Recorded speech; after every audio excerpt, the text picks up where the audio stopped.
오늘따라 게시판에 시댁 갈등 이야기가 많네요. 이 카페에 글 한 번 남긴 적 없지만 보다 보니 제 몇 년 전 생각이 나서 노트북을 한번 켜봅니다. 몇 해 전 저는 시댁 옆집으로 이사 가게 되었어요. 그것도 시어머니의 단식 투쟁에 의해서요. 무슨 일이냐고요? 얘기 본격적으로 시작할게요. 남편과 결혼하고 2년 정도 신혼 가진 후 첫 아이를 갖게 되었어요. 아들이었죠.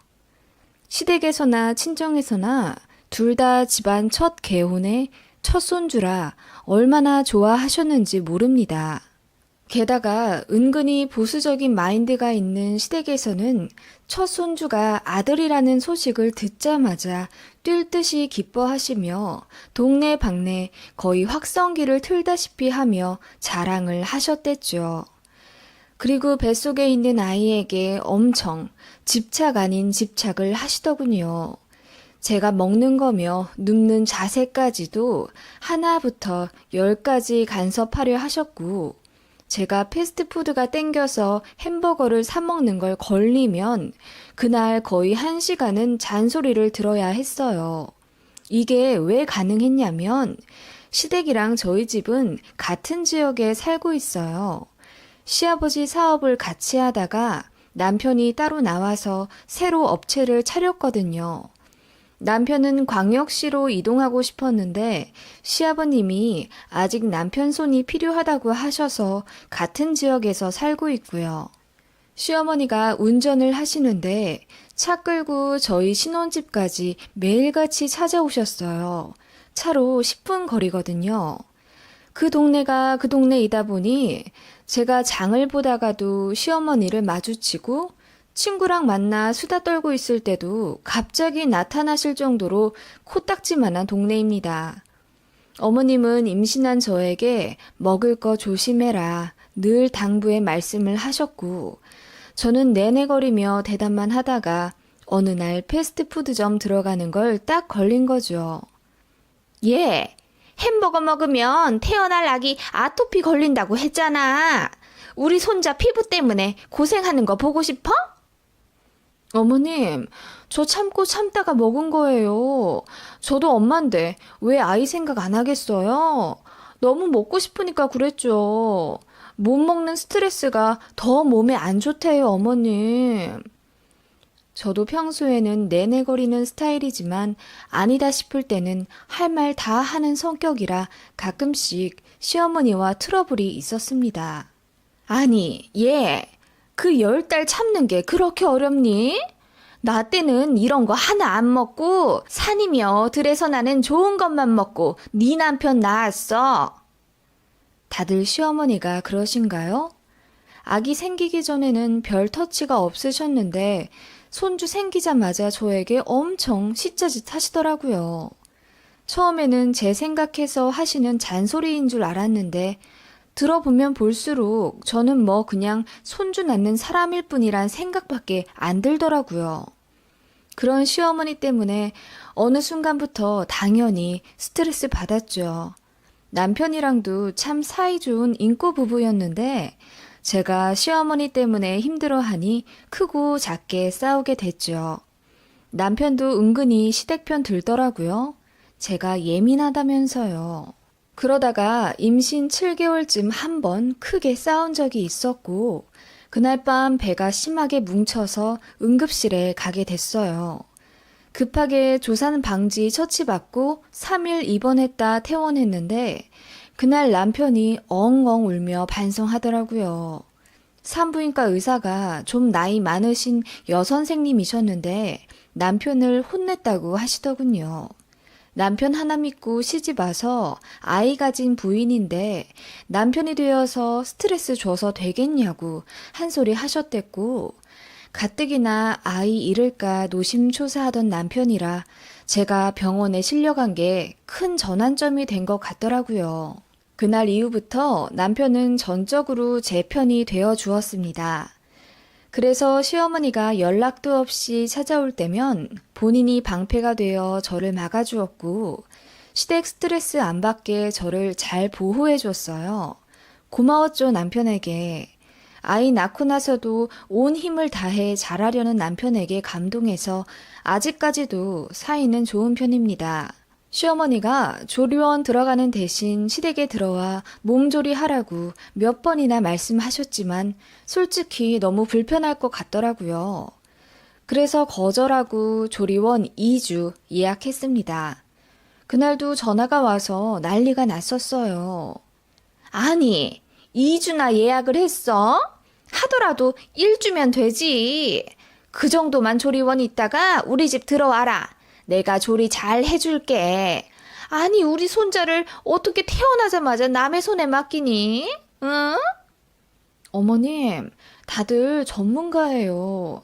저나 어머님보다 아이 잘 봐주실 거예요. 걱정 마세요. 어머님은 그렇게 아이 태어나기 직전까지도 조리원 계약을 취소하라고 저희를 회유하셨네요. 잠깐 흔들릴 뻔도 했지만 출산하고 나서 어머님이 제가 신생아 젖 물리는 거 보면서 가슴을 유심히 보신다거나 유륜이 어쩌고 저쩌고 하시는데 너무 불쾌하더라고요. 저희 친정엄마한테도 가슴을 이렇게 보여드린 적이 없는데 어머님은 그저 제 가슴이 사랑하는 손주의 밥통 정도로 생각하시는 건지 제가 수치스러워 하는 것도 아랑곳 않으신 채 심지어 제 가슴을 주물럭거리기까지 하셨어요. 젖이 좀 나오긴 하냐? 우리 손자가 지금 배불리 먹고 있는 건가? 어머, 어머님, 그렇게 만지시면 좀... 뭐 어떠냐? 너도 이제 애엄마인데 이건 가슴이 아니라 이제 젖이지 뭐. 진짜 스트레스 받더라고요. 조리원 들어가길 잘했죠. 그리고 친정엄마가 저랑 아기 한 달 정도 보살펴 주시기로 했는데 그것도 얼마나 기분 나빠하시던지요. 그리고 매일 오려고 하시는 것도 남편이 시어머니께 화를 내가며 겨우 막아 주말에 한 번 오시게 했습니다.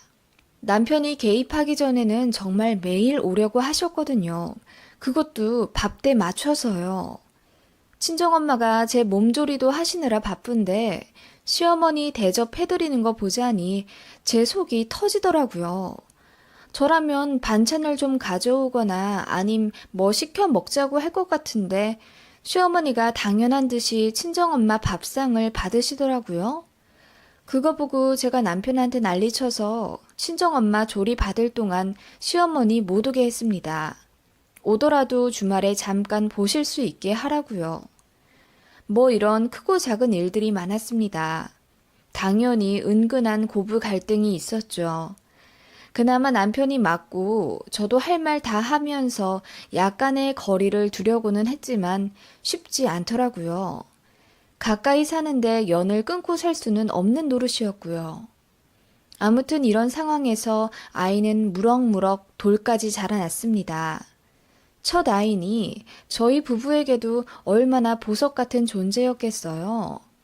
가뜩이나 저나 남편이나 둘 다 늦게 결혼한 편이라 그야말로 오기야 금이야 하며 아이를 키웠고 시어머니도 아이에게 엄청 사랑을 주셨습니다. 그런데 절대 주머니는 안 여시더군요. 솔직히 말해 이상하더라고요. 아이 태어나고 나서 모든 걸 다 해주실 것처럼 말씀하셨는데 아이 내복 하나 해주신 게 다였거든요. 뭐 당연히 손자에게 금전적으로 퍼부어 주실 의무는 없지만 말이랑 행동이 좀 다르셔서 의아하게 생각하던 차에 의문이 풀렸습니다. 시어머니가 돈을 긁어 모으고 시골에 있는 산도 처분해 집을 하나 더 사셨다고 하더라고요. 바로 시댁 옆집 말입니다. 네, 시댁은 아파트고 계단식인데 그 시댁 옆집을 사셨다는 겁니다. 옆집이 안 그래도 이사를 가야 한다길래 나한테 팔으라고 했지. 몇 년 더 산다 그러는 걸 시세보다 1,000이나 더 얹어줬어. 오늘 가게 예약했고 2주 후에 복덕방 가서 계약서 쓰기로 했다. 그동안 돈 아끼느라 얼마나 고생했나 몰라. 네? 옆집을 사셨다고요? 왜요? 아니, 왜긴 왜야. 우리 손자도 점점 커가는데 옆에서 끼고 살아야지. 너도 애 어린이집 보내고 일을 해야 할 것 아니냐. 어머, 어머님, 그게 무슨 말씀이세요? 시댁 옆집에 살으라뇨? 그래, 니들이 놀랄까봐 내가 미리 말은 못했다만 내 계획 좀 들어봐. 어머님의 생각은 이러하셨어요. 옆집에 저희가 이사 오면 사제 업체에 의뢰해 엘리베이터 앞으로 아코디언식 가벽을 치시겠답니다. 그리고 양쪽 현관을 열어놓고 두 집을 한 집처럼 쓰며 살 거라며. 저희 집 살림도 어머님이 좀 도와주실 거고, 손자가 양쪽 집 자유롭게 드나들며 뛰어놀게 하실 거라는 기상천외한 계획을 늘어놓으시며 기대에 부풀어 계시더라고요. 저 당연히 싫다고 했고, 남편요? 기겁을 하며 시어머니께 화를 내더군요. 엄마! 그런 중요한 일을 왜 우리한테 말도 안 하고 혼자 결정하세요? 아니, 아버지는 뭘 하시고요? 네 아빠는 당연히 모르지. 땅은 어차피 우리 외가족 건데 팔아도 내 맘이지. 그걸로 산 집인데 옆집이든 어떻고 윗집이든 어떻냐? 아무튼 니들도 곧 전세 계약 끝나졌냐. 맞춰서 들어올 생각 말고 그냥 미리 들어와 살아. 집은 내가 보니까 화장실만 좀 고치면 되겠더라. 엄마, 대체 무슨 말이야, 정말. 우리는 안 가.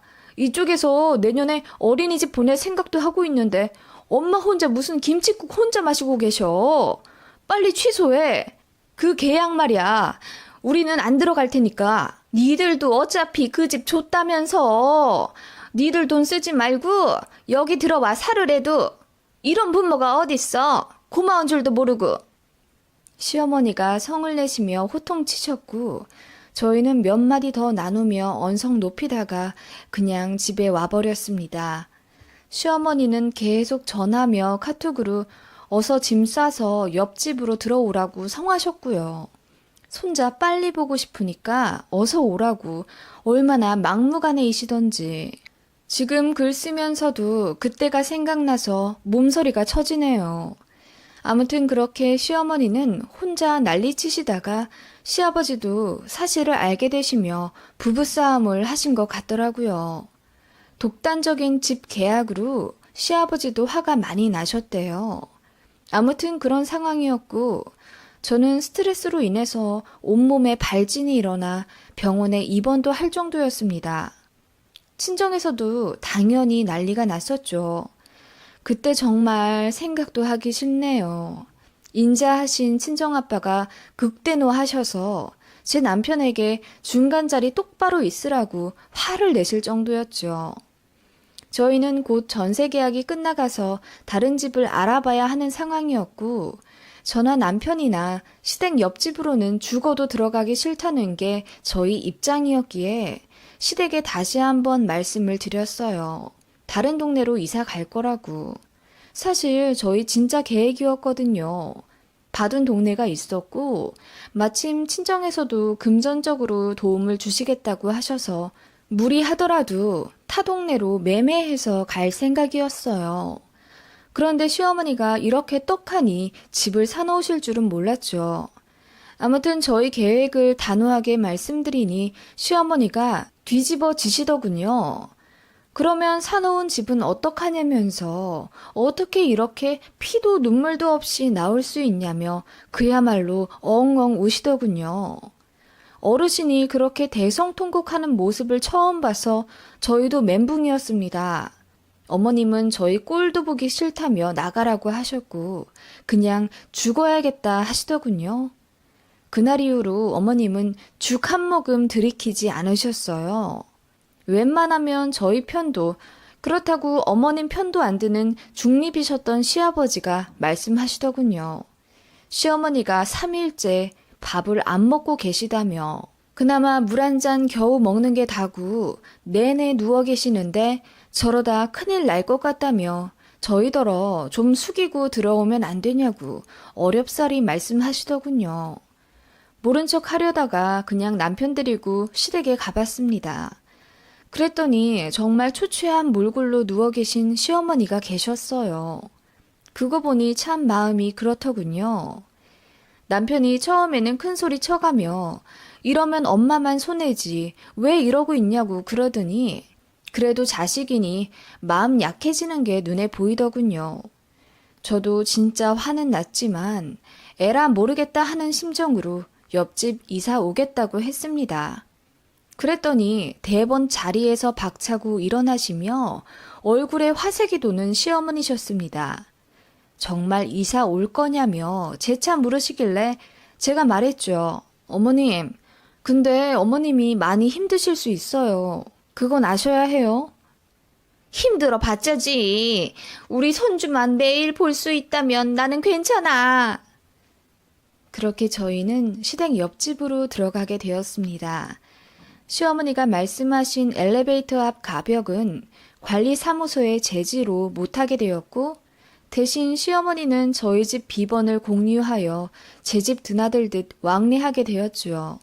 저는 재택근무자라 남편 퇴근하면 아이를 맡기고 방에 들어가 4-5시간 일하고 새벽에 잠들어야 했는데 시어머니가 아이를 봐주신다고 하니 낮에 일할 수 있게 되어 그건 좋더라고요.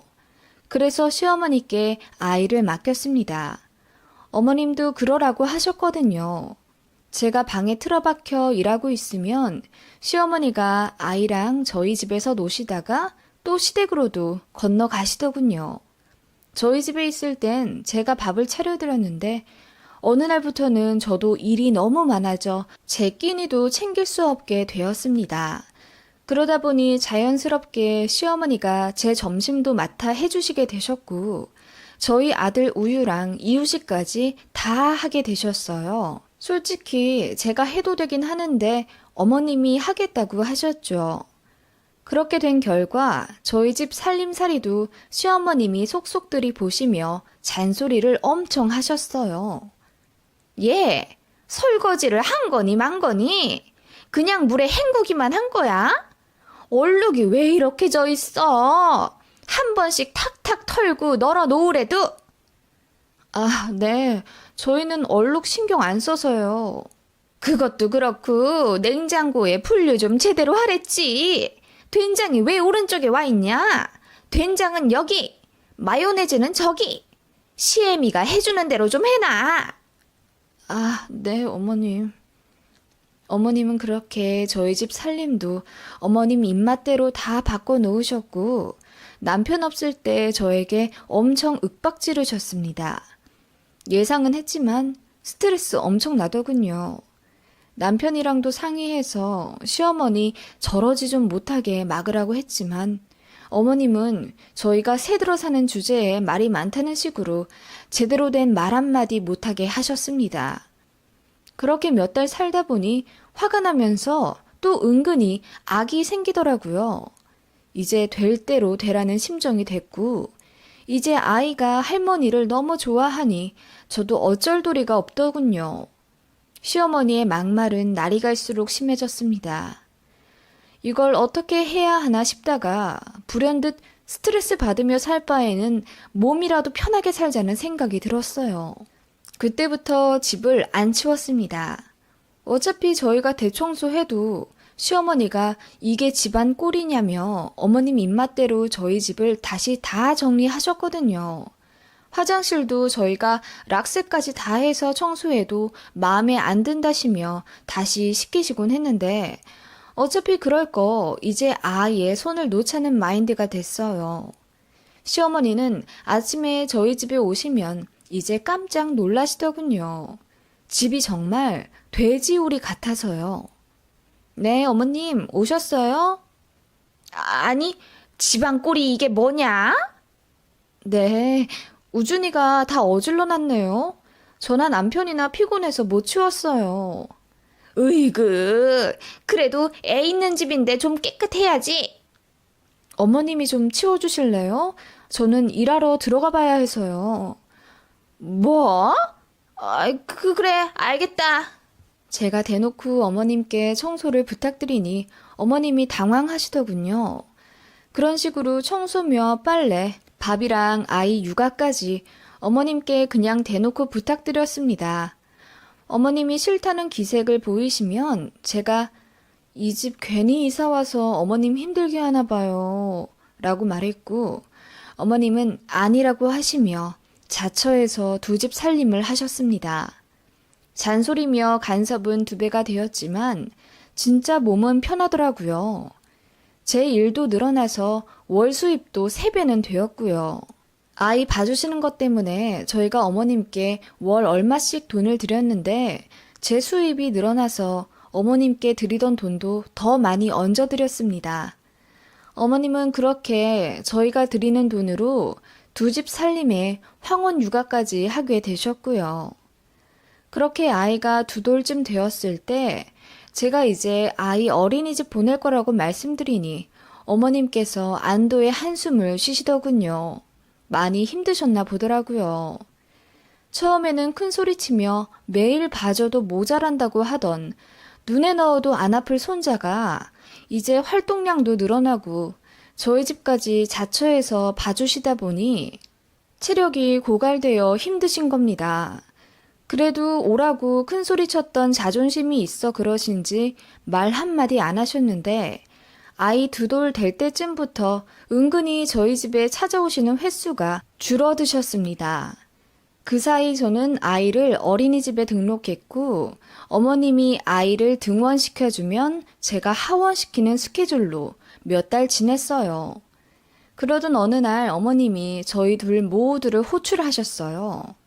안 그래도 요 며칠 저희 집에 통 안 오시던 시어머니라 저희도 궁금하긴 했습니다. 가니까 어머님께서 어깨에 파스를 붙이시며 소파에 누워 계시더군요. 어머님, 어디 안 좋으세요? 안 그래도 요즘 저희 집에도 안 건너오시고. 내가 할 말이 있다. 네, 엄마. 무슨 말씀인데요? 저기 이제 네 시아버지 공장 쪽에 전원주택이 하나 싸게 나왔다고 해서 거기로 이사를 가려고. 이사요? 정말요? 뜻밖의 말씀에 저희는 눈이 휘둥그레해질 수밖에 없었습니다. 그때 아이가 옆에서 할머니 이사 간다는 말을 알아듣고 울더라고요.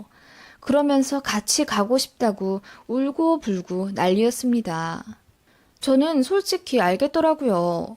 굳이 안 가도 되는 이사인데 저희 때문에 가시는 것 같다는 느낌이 왔습니다.